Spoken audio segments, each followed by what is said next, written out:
शांति, वो खजाना जो दुनिया जितवाता है। आवाज गहरी, आत्मविश्वासी देता है। जहां शोर ही शोर होता है, बाहर का शोर, भीतर का शोर। लोग क्या कहेंगे? दुनिया कितनी आगे निकल गई। तुम्हारी मेहनत कब रंग लाएगी और तुम कब उस मुकाम पर पहुंचोगे जहां दिल को शांति मिले। हम सब अपनी दौड़ में भाग रहे हैं, लेकिन जितना भागते हैं उतना लगता है कि मंजिल दूर होती जा रही है। ऐसे में इंसान थक जाता है, और जब इंसान थकता है तो उसका मन बेचैन हो जाता है, और जब मन बेचैन होता है तो सोचने की शक्ति खत्म होने लगती है। सही समय, सही मौके, सही दिशा, सब धुंधली लगने लगती है। यही वो क्षण है जहां हम में से अधिकांश लोग गलती करते हैं। हम अपने मन को शांत करना भूल जाते हैं। हम ये समझना भूल जाते हैं कि दुनिया की हर चीज का एक समय होता है। जो आज नहीं मिला वो शायद कल मिल जाए, लेकिन उस कल तक पहुंचने के लिए एक ही चीज चाहिए, मन की स्थिरता। और मन को स्थिर करने की इस कला को, इस शक्ति को हजारों साल पहले एक व्यक्ति ने इतनी सुंदरता से समझाया था कि आज भी दुनिया उनकी शिक्षाओं से अपनी जिंदगी बदल रही है। वो व्यक्ति थे गौतम बुद्ध। बुद्ध ने कहा था, तुम्हारे भीतर जो शांति है वही तुम्हारा असली खजाना है। लेकिन हम क्या करते हैं? हम बाहरी शोर में खुद को खो देते हैं। हम गुस्से में जवाब देते हैं। हम अधीर होकर कदम उठाते हैं। हम जल्दी में फैसले करते हैं, और फिर गलती हो जाए तो खुद को ही कोसते रहते हैं। लेकिन बुद्ध ने एक गहरी बात कही थी, जिसने खुद पर अधिकार पा लिया, उसने दुनिया जीत ली। ये वीडियो, ये स्क्रिप्ट तुम्हारे जीवन में सिर्फ एक प्रेरणा बनकर नहीं आएगी। ये तुम्हें दिखाएगी कि शांत रहो, वक्त सबका आता है। सिर्फ एक कहावत नहीं, बल्कि एक मनोवैज्ञानिक सत्य है। ये वो मानसिक शक्ति है जो इंसान को टूटने नहीं देती, और जब मौका आता है वही शांति तुम्हें वहां ले जाती है जहां बाकी लोग पहुंच नहीं पाते। सोचो जरा, जब एक बीज मिट्टी में दबा दिया जाता है तो क्या वो रोता है? क्या वो चिल्लाता है कि मुझे क्यों दबाया? नहीं, वो चुप रहता है। वह शांत रहता है, क्योंकि उसे पता होता है कि उसका समय आएगा। और जब उसका समय आता है तो वही छोटा सा बीज जो अंधेरे में दबा था, एक विशाल वृक्ष बनकर खड़ा हो जाता है। बुद्ध कहते थे, धैर्य सबसे बड़ी शक्ति है, क्योंकि धैर्य के पीछे ज्ञान छिपा होता है। और आधुनिक मनोविज्ञान भी यही कहता है कि जो व्यक्ति अपनी भावनाओं को नियंत्रित कर सकता है, उसका निर्णय निर्माण सबसे मजबूत होता है। उसका दिमाग संकट में भी साफ सोचता है, और साफ सोच हमेशा साफ सफलता की ओर ले जाती है। हमारी समस्या यह है कि हम प्रतिक्रिया देते हैं, प्रतिक्रिया में जीते हैं, प्रतिक्रिया में ही फैसले लेते हैं। कोई कुछ बोल दे, गुस्सा, कुछ गलत हो जाए, निराशा, किसी और को सफल होते देख लें, जलन, जीवन में कुछ देर हो जाए, घबराहट। और यही प्रतिक्रियाएं हमारे भीतर की शक्ति को खत्म करती हैं। अगर मैं तुमसे कहूं कि बुद्ध कभी गुस्सा नहीं हुए तो वो गलत होगा, लेकिन बुद्ध गुस्से की जड़ को समझते थे। वे जानते थे कि गुस्सा बाहरी नहीं, भीतर का होता है, और जिसे भीतर का खेल समझ में आ जाए वो कभी बाहरी दुनिया से नहीं हिलता। इसीलिए बुद्ध ने अपने शिष्य आनंद से कहा था, जब कठिन समय आए तब बस शांति को पकड़े रहना, क्योंकि वही तुम्हें पार ले जाएगी। घबराहट तुम्हें डुबाएगी, जल्दबाजी तुम्हें गिराएगी, लेकिन शांति तुम्हें उठाकर उस ऊंचाई पर ले जाएगी जहां तक शोर पहुंचना ही नहीं चाहता। अब जरा अपने जीवन को देखो, कितनी बार तुमने सिर्फ इसलिए गलत फैसला लिया क्योंकि तुम शांत नहीं थे? कितनी बार तुमने सिर्फ इसलिए किसी अच्छी चीज को खो दिया क्योंकि तुम जल्दबाजी में थे? कितनी बार तुमने अपने ही मन को परेशान किया क्योंकि तुमने खुद को समय ही नहीं दिया? मनोविज्ञान कहता है कि जब इंसान शांत होता है तो उसका दिमाग हाई लेवल थिंकिंग जोन में चला जाता है। उसी समय इंसान अपने सबसे अच्छे निर्णय लेता है। उसी समय रचनात्मकता बढ़ती है। उसी समय इंसान का आत्मविश्वास मजबूत होता है, और उसी समय इंसान अपनी जिंदगी की दिशा तय कर पाता है। और अगर तुम ध्यान से देखो तो दुनिया के ज्यादातर महान लोग, चाहे बिजनेस में हो, आर्ट में हो या स्पिरिचुअलिटी में हो, सबके अंदर एक चीज कॉमन मिलती है, अंदर की शांति। उनके आसपास शोर कितना भी हो, वे भीतर स्थिर रहते हैं, और यही स्थिरता उन्हें अलग बनाती है। यही स्थिरता उनके वक्त को लेकर आती है। बुद्ध की जिंदगी में भी एक समय ऐसा था जब उन्हें बार बार असफलता मिली। ज्ञान की तलाश में जंगलों में भटकना, कठोर तपस्या, शंका, असमंजस, ये सब उनकी यात्रा का हिस्सा थे। अगर वे अधीर होते तो शायद आज दुनिया उन्हें बुद्ध के नाम से नहीं जानती। लेकिन वे शांत रहे, और जब सही समय आया, सत्य उनके सामने प्रकट हो गया। ये बात तुम्हारी जिंदगी पर भी लागू होती है। शायद अभी चीजें बहुत मुश्किल लग रही हैं, शायद लोग तुम्हें समझ नहीं रहे, शायद तुमको लगता है कि तुम बहुत पीछे रह गए हो, लेकिन याद रखना, पीछे रह जाने वाले वे होते हैं जो हार मान लेते हैं। शांत रहने वाले कभी नहीं हारते, वे बस अपने वक्त का इंतजार करते हैं, क्योंकि जब तुम शांत होते हो तो ब्रह्मांड तुम्हें वो सुनाता है जो भागते हुए लोग कभी नहीं सुन पाते। शांति तुम्हारा रडार है, शांति तुम्हारा मार्गदर्शक है, शांति तुम्हारा हथियार है, क्योंकि ये दुनिया तेज चलने वालों की नहीं, सही दिशा में शांत चलने वालों की है। वक्त सबका आता है, लेकिन केवल उनका जो अपने मन के मालिक बनते हैं। इस कहानी में तुम सिर्फ सुनने वाले नहीं हो, तुम अपने जीवन के मुख्य किरदार हो, और मैं तुम्हें ले चलूंगा उस यात्रा पर जहां धैर्य, मनोविज्ञान और बौद्ध दर्शन मिलकर तुम्हारे भीतर की रोशनी जगाएंगे। बुद्ध की शिक्षा, प्रतिक्रिया नहीं, उत्तर दो। बुद्ध के जीवन में एक बात सबसे खास थी, वे कभी किसी घटना पर तुरंत प्रतिक्रिया नहीं देते थे। चाहे कोई उनकी आलोचना करे, चाहे कोई उन पर आरोप लगाए, चाहे कोई उनके सामने रोता हुआ आए या गुस्से में चिल्लाता हुआ, बुद्ध हमेशा पहले समझते थे फिर उत्तर देते थे। ये बात साधारण नहीं है, क्योंकि मनोविज्ञान कहता है कि दुनिया के 90% लोग प्रतिक्रिया करते हैं, लेकिन 10% ही ऐसे होते हैं जो उत्तर देते हैं, और यही 10% लोग जीवन में सबसे आगे निकल जाते हैं, क्योंकि वे पल पल की भावनाओं के गुलाम नहीं बनते, वे अपने मन के मालिक होते हैं। एक बार की बात है, बुद्ध एक नगर में जा रहे थे। उनके साथ कुछ भिक्षु भी थे और सैकड़ों लोग उन्हें देखने चल पड़े थे। उसी समय एक आदमी भीड़ को चीरता हुआ आया और बुद्ध के सामने आकर खड़ा हो गया। उसकी आंखों में आग थी। उसने बुद्ध को देखते ही कहा, तुम लोगों को मूर्ख बना रहे हो। तुम सिखाते हो कि दुख खत्म हो जाएंगे, तुम कहते हो कि शांति मिल जाएगी, लेकिन मेरे जीवन में तो दुख दर्द ही दुख दर्द है। तुमने क्या बदल दिया? तुम किसे धोखा दे रहे हो? उस आदमी के शब्द जहर की तरह थे। भीड़ गुस्से में थी। भिक्षु उस आदमी को हटाना चाहते थे, लेकिन बुद्ध ने हाथ उठाकर इशारा किया कि कोई कुछ न कहे। वो आदमी बुद्ध के इतना पास था कि उसका गुस्सा, उसका कांपता हुआ शरीर, उसकी टूटी हुई सांसें सब बुद्ध साफ देख पा रहे थे। बुद्ध मुस्कुराकर बोले, तुम बहुत समय से दुख ढो रहे हो, तुम थक गए हो, तुम्हारा दर्द तुम्हारे शब्दों में दिखाई दे रहा है, लेकिन बताओ, जो दुख तुम्हारे भीतर है, क्या वो मेरे आने से पैदा हुआ? क्या वो मेरे जाने से खत्म होगा? ये सवाल उस आदमी को अंदर तक छू गया। उसके पास कोई जवाब नहीं था। उसका गुस्सा ठहरने लगा, उसकी सांस हल्की होने लगी। यह बुद्ध का कमाल था। उन्होंने उसके व्यवहार पर प्रतिक्रिया नहीं दी, उसकी स्थिति को समझा। मनोविज्ञान कहता है कि जब कोई व्यक्ति भावनात्मक तूफान में होता है और आप उसे समझने की कोशिश करते हैं, तो उसका दिमाग धीरे धीरे शांत होने लगता है। इसे इमोशनल डिफ्यूजन कहते हैं, जहां भावनाओं का तूफान शांत होने लगता है। बुद्ध ने आगे कहा, तुम अपने दुख का बोझ इतने वर्षों से ढो रहे हो, लेकिन तुमने कभी ये नहीं सोचा कि उस बोझ को छोड़ भी सकते हो। तुम धरती में बीज बोते हो। बीज अंधेरे में होता है, मिट्टी उसे ढक देती है, दबा देती है, पर क्या वो बीज चिल्लाता है कि मैं खत्म हो गया? नहीं, वो थोड़ा समय लेता है। वो अपने भीतर ऊर्जा जुटाता है, और जब उसका समय आता है वो मिट्टी को फाड़कर बाहर निकलता है। तुम भी अभी अपने अंधेरे द्वार में हो, लेकिन ये अंधेरा तुम्हें हमेशा के लिए नहीं दबाएगा। तुम्हारा समय आएगा, तुम्हें बस शांत रहना है।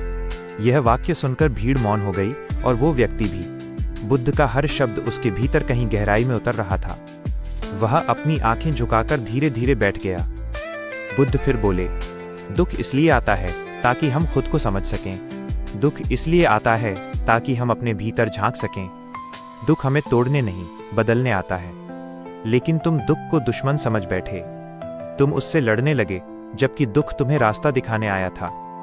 आधुनिक मनोविज्ञान भी यही कहता है कि संकट इंसान के लिए खतरा नहीं, अवसर होता है। लेकिन यह अवसर तभी दिखता है जब मन शांत हो। इसलिए मनोवैज्ञानिक कहते हैं, the calmer the mind, the sharper the vision, यानी जितना शांत मन उतनी तेज दृष्टि। और बुद्ध ने भी यही सिखाया, मन को जीत लो, दुनिया अपने आप जीती जाएगी। फिर बुद्ध ने अपने शिष्यों से कहा, दुनिया में 3 तरह के लोग होते हैं। पहला, वो जो कठिन समय में टूट जाता है। दूसरा, वो जो कठिन समय में गुस्से से भर जाता है। और तीसरा, वो जो कठिन समय में शांत रहता है।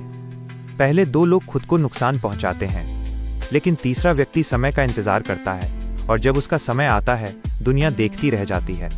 वो आदमी बुद्ध की ओर देख रहा था। उसकी आंखों में नमी थी। उसने पूछा, मैं शांत कैसे रहूं? मेरी जिंदगी तो बिखर गई है। बुद्ध ने मुस्कुराकर कहा, तुम्हारी जिंदगी नहीं बिखरी है, तुम्हारी सोच बिखरी है। तुम समस्याओं को बड़ा बना रहे हो और खुद को छोटा। जब तक तुम अपने मन को नियंत्रित नहीं करोगे, तुम अपने भविष्य को नियंत्रित नहीं कर पाओगे। शांत रहना कमजोरी नहीं है, ये तुम्हारी तैयारी है। जिस तरह समुद्र ऊपर से शांत दिखाई देता है, लेकिन उसके भीतर जीवन की हलचल चलती रहती है, तुम्हें भी वैसा ही बनना है। ऊपर शांत, भीतर शक्तिशाली। इसी पल बुद्ध ने एक छोटी सी घटना सुनाई। उन्होंने कहा, एक बार एक आदमी नदी पार करना चाहता था। नदी उफान पर थी, पानी तेज था। वह घबरा गया। उसने सोच लिया कि वो कभी नदी नहीं पार कर पाएगा। इतने में उसने देखा कि एक पेड़ के पास एक चिड़िया बैठी है। तेज हवा चल रही थी, पेड़ हिल रहा था, शाखें कांप रही थीं, लेकिन चिड़िया शांत थी। वो उसी शाख पर बैठी रही, जैसे उसे भरोसा हो कि चाहे शाख हिले या तूफान आए, वो गिरने वाली नहीं है। आदमी ने देखा और समझ गया, अगर एक चिड़िया तूफान में शांत रह सकती है तो मैं क्यों नहीं। उसने साहस किया, उसने समय देखा और धीरे धीरे नदी पार कर ली। बुद्ध बोले, हम सभी उस चिड़िया की तरह हैं, लेकिन हम डर से अपनी शक्ति भूल जाते हैं। हमें अपने मन को संभालना है, क्योंकि मन ही हमारा आधार है। अगर मन डगमगा जाए तो जीवन भी डगमगा जाता है। बुद्ध की ये शिक्षा केवल आध्यात्मिक नहीं है। मनोविज्ञान में इसे कॉग्निटिव रिफ्रेमिंग कहा जाता है, जहां व्यक्ति परिस्थितियों को नए अर्थ देता है। जब आप परिस्थितियों को नए अर्थ देने लगते हैं, आपका डर खत्म होने लगता है, आपका मन स्थिर होने लगता है और आपका जीवन बदलने लगता है। बुद्ध ने आगे कहा, तुम्हारी समस्या तुम्हारे जीवन में नहीं है, तुम्हारी समस्या तुम्हारे मन में है, और मन तभी शांत होता है जब हम उसे समझते हैं। तुम सोचते हो कि तुम पीछे रह गए हो, लेकिन वास्तव में तुम उस जगह खड़े हो जहां तुम्हें खड़े होना चाहिए। समय कभी किसी के लिए गलत नहीं होता, गलत केवल हमारी अधीरता होती है। वो आदमी रोने लगा, उसके आंसू वर्षों का दर्द बहा रहे थे। बुद्ध उसके पास गए, उसके कंधे पर हाथ रखा और बोले, तुम्हारा गुस्सा तुम नहीं हो, तुम्हारी असफलताएं तुम नहीं हो, तुम्हारा संघर्ष तुम नहीं हो, तुम उससे कहीं बड़े हो। और जब तुम ये समझ जाओगे, तब तुम्हें दुनिया की कोई ताकत रोक नहीं पाएगी। मनोविज्ञान के अनुसार जब व्यक्ति अपने भावनाओं से दूरी बनाना सीख लेता है, तो वह उन्हें नियंत्रित करने लगता है, बजाय इसके कि भावनाएं उसे नियंत्रित करें। इसे सेल्फ डिस्टेंसिंग स्किल कहते हैं। बुद्ध ने यही तो सिखाया था। भावना को देखो, उसे चिपको मत। स्थिति को देखो, उसे घबराओ मत। लोग क्या कहेंगे, इसकी चिंता मत करो। तुम्हारा समय आएगा, बस शांत रहो। बातें खत्म करते हुए बुद्ध ने भीड़ से कहा, जब तक तुम प्रतिक्रिया देते रहोगे, तब तक तुम दुनिया के गुलाम रहोगे। लेकिन जिस दिन तुम शांत होकर उत्तर देना शुरू कर दोगे, उसी दिन तुम अपने जीवन के मालिक बन जाओगे। भीड़ स्तब्ध थी। वो आदमी बुद्ध के चरणों में गिर गया। उसने कहा, मैंने आज जाना कि शांति क्यों सबसे बड़ी शक्ति है। मैंने आज जाना कि मेरा समय आएगा। मैंने आज जाना कि मैं अपनी कहानी बदल सकता हूं। बुद्ध ने उसे उठाते हुए कहा, तुम्हारी कहानी अभी शुरू ही हुई है। मन की स्थिरता का विज्ञान, कैसे जीते अपनी सोच। जीवन की यात्रा में एक समय ऐसा आता है जब इंसान को लगता है कि वो अपनी ही सोच का कैदी बन गया है। मन उतना ही छोटा महसूस होने लगता है जितनी उसकी चिंताएं बड़ी हो जाती हैं। बाहर के हालात स्थिर हों या अस्त व्यस्त, मन का झूला कभी रुकता नहीं। यही वो जगह है जहां बुद्ध ने मन की प्रकृति को सबसे पहले समझा। उन्होंने कहा था, मन एक बंदर की तरह है, वो कभी एक जगह नहीं रुकता। आधुनिक मनोविज्ञान भी इसे बिल्कुल इसी तरह समझाता है। हमारे दिमाग में प्रतिदिन 70,000 विचार आते हैं, और उनमें से अधिकांश विचार या तो अनावश्यक होते हैं या नकारात्मक। अगर इन विचारों पर हमारा नियंत्रण नहीं है, तो जीवन पर हमारा कोई नियंत्रण नहीं हो सकता। तीसरे भाग की शुरुआत यहीं से होती है, मन के नियंत्रण से, शांति के विज्ञान से, और उस कला से जो जीवन को बदल देती है। बुद्ध एक बार अपने कुछ शिष्यों के साथ सरोवर के किनारे बैठे थे। हल्की हवा चल रही थी, पानी में हल्की चमक थी और वातावरण में एक अनोखी स्थिरता थी। तभी बुद्ध ने आसपास इकट्ठे हुए शिष्यों से पूछा, यदि इस सरोवर का पानी गंदा हो जाए तो तुम क्या करोगे? शिष्यों ने कहा, गुरुदेव, हम उस पानी को छुएंगे नहीं। हम इंतजार करेंगे कि गंदगी नीचे बैठ जाए और पानी स्वच्छ हो जाए। बुद्ध मुस्कुराए और बोले, ठीक वैसे ही जब मन अशांत हो जाए, जब भावनाएं उबल जाएं, जब भीतर का तूफान उठ जाए, तो करो क्या? कुछ नहीं, बस प्रतीक्षा करो। शांति अपने आप लौट आएगी, क्योंकि मन भी पानी की तरह है। जितना उसे छेड़ोगे, वो उतना ही मटमैला होगा। यह कहानी सिर्फ आध्यात्मिक शिक्षा नहीं है, यह आधुनिक मनोविज्ञान का मूल सिद्धांत है। Don't react, let the brain reset. वैज्ञानिक कहते हैं कि जब मन परेशान होता है तब आपका अमिगडाला सक्रिय हो जाता है, जो डर, गुस्सा, चिंता और तनाव का केंद्र है। ऐसे समय में लिए गए फैसले लगभग हमेशा गलत होते हैं। लेकिन जब आप शांत रहते हैं, जब आप रुकते हैं, तब आपके दिमाग का प्रीफ्रंटल कॉर्टेक्स सक्रिय हो जाता है, यानी निर्णय शक्ति, बुद्धि, योजना बनाने की क्षमता और समाधान खोजने की क्षमता बढ़ जाती है। बुद्ध ये बात 2500 साल पहले समझ चुके थे कि शांति कोई भाव नहीं, एक विज्ञान है। उन्होंने शिष्यों को आगे कहा, तुम सोचते हो कि समस्याएं तुम्हें परेशान करती हैं, लेकिन वास्तव में परेशान करने वाली चीज समस्या नहीं, समस्या के बारे में तुम्हारी सोच है। तुम अपनी सोच को नहीं देखते, तुम अपनी प्रतिक्रिया को नहीं देखते, तुम बस दौड़ते जाते हो। कोई बात कह दे, तुम दुखी हो जाते हो। कोई आलोचना कर दे, तुम गुस्सा हो जाते हो। कोई तुम्हें नजरअंदाज कर दे, तुम अंदर ही अंदर टूट जाते हो। लेकिन क्या तुमने कभी यह सोचा है कि तुम उस बात को अलग तरीके से भी देख सकते हो? यही कॉग्निटिव रिफ्रेमिंग है, मनोविज्ञान की एक सबसे शक्तिशाली तकनीक। बुद्ध ने इसका उपयोग हर पल किया था। तभी शिष्यों में से एक ने पूछा, गुरुदेव, क्या हम अपनी सोच बदल सकते हैं? बुद्ध ने मुस्कुराकर कहा, सोच बदलना सबसे आसान काम है, लेकिन मन बदलना सबसे कठिन। ये बात सुनकर शिष्य चौंक गए। बुद्ध ने आगे कहा, सोच ऐसे बदलती है जैसे कपड़ा बदलता है, लेकिन मन वो घर है जिसमें तुम रहते हो। जब तक तुम अपने घर को साफ नहीं करोगे, तब तक तुम कितने ही कपड़े बदल लो, कुछ नहीं बदलेगा। मनोविज्ञान इसे सबकॉन्शियस रिवायरिंग कहता है। आप अपने मन को बार बार नई दिशा देकर, नई भावनाएं देकर, नए विचार देकर उसे बदल सकते हैं। इसीलिए बुद्ध ने कहा, जो तुम सोचते हो वही तुम बन जाते हो। बुद्ध फिर बोले, अगर तुम दुखी हो तो इसका मतलब है कि तुम्हारा मन अतीत में अटका है। अगर तुम चिंतित हो तो इसका मतलब है कि तुम्हारा मन भविष्य में भाग रहा है। और अगर तुम शांत हो तो इसका मतलब है कि तुम इस क्षण में हो, यही अभी। आधुनिक मनोविज्ञान भी यही कहता है। मनुष्य की 80% समस्याएं अतीत के पछतावे या भविष्य के डर से पैदा होती हैं। परंतु वर्तमान में जीने से हमारा नर्वस सिस्टम शांत होता है, कोर्टिजोल कम होता है और डोपामिन तथा सेरोटोनिन बढ़ जाते हैं, जिन्हें हैप्पीनेस केमिकल्स कहते हैं। बुद्ध की शिक्षा वैज्ञानिक थी। वे जानते थे कि मनुष्य का दुख स्वयं उसकी आदतों से पैदा होता है। सोचने की आदत, प्रतिक्रिया देने की आदत, खुद को दोष देने की आदत और हर चीज को जल्दी पाने की आदत। एक दिन आनंद ने पूछा, भंते, लोग जल्दी क्यों करते हैं? वे हर चीज क्यों तुरंत पाना चाहते हैं? बुद्ध ने कहा, क्योंकि उन्हें अपने ऊपर विश्वास नहीं होता। उन्हें लगता है कि जीवन छोटा है। वे ये नहीं जानते कि जीवन की सबसे सुंदर चीजें समय लेकर आती हैं। जैसे अंकुर धीरे धीरे वृक्ष बनता है, जैसे पानी की बूंदें मिलकर नदी बनती हैं, जैसे रात धीरे धीरे सूर्योदय में बदलती है। मनोविज्ञान कहता है कि जिन लोगों में धैर्य होता है वे कम तनाव झेलते हैं, ज्यादा खुश रहते हैं और बुद्धिमान निर्णय लेते हैं। धैर्य केवल नैतिक गुण नहीं, ये बुद्धिमानी है। यही कारण है कि बुद्ध ने कहा, धैर्य सबसे बड़ा तप है। अब एक बहुत महत्वपूर्ण घटना समझते हैं। एक बार एक व्यक्ति बुद्ध के पास आया। उसने कहा, गुरुदेव, मैंने जीवन में बहुत मेहनत की, लेकिन मुझे सफलता नहीं मिली। मैं अब थक चुका हूं। मुझे लगता है कि मेरा भाग्य ही खराब है। बुद्ध ने हाथ में एक पत्थर उठाया और उसे आदमी की ओर बढ़ाते हुए बोले, इस पत्थर का क्या मूल्य है? आदमी ने कहा, कुछ खास नहीं, ये तो बस एक पत्थर है।